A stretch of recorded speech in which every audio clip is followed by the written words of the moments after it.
హల్లెలూయా. దేవుని బిడ్డలారా, బాప్తిస్మము రక్షణను ఇస్తుంది.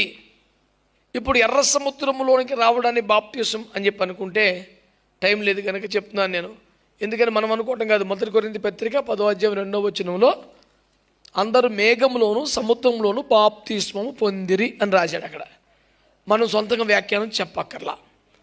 మరి అదే సముద్రంలోనికి ఐగుప్తులు కూడా వచ్చారుగా.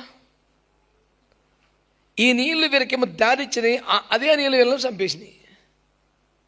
అంటే నీటి ద్వారా రక్షణకు ముందు పస్కా బలి పశువు యొక్క రక్తములో వారు విమోచించబడ్డారు. ఎవరు? ఇశ్రాయేలీయులు.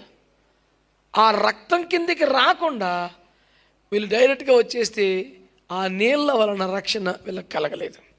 అంటే మళ్ళీ నా పాయింట్ ఏంటంటే, మనస్సాక్షి రక్తాన్ని కడగకుండా యేసుక్రీస్తు రక్తం కిందికి రాకుండా హెబ్రీ పత్రిక 9:14 ఆ రక్తము మన మనస్సాక్షిని నిర్మలంగా మార్చేస్తుంది, యేసు రక్తమే కడుగుతుంది అని చెప్పాడు.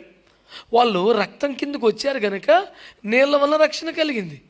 నువ్వు రక్తాన్ని అవాయిడ్ చేసి యేసు రక్తం కిందకి రాకుండా మనస్సాక్షి సెట్ అవ్వకుండా కేవలం నీళ్ళలో బాప్తిసం పొందేస్తే అది రక్షణ ఇచ్చేది కాదు. ఏదో విధంగా బాప్తిసం అయిపోయింది కాబట్టి పర్లేదనేది ఏమో ఉండకూడదు అనేది నా తాపత్రయం. పొందినది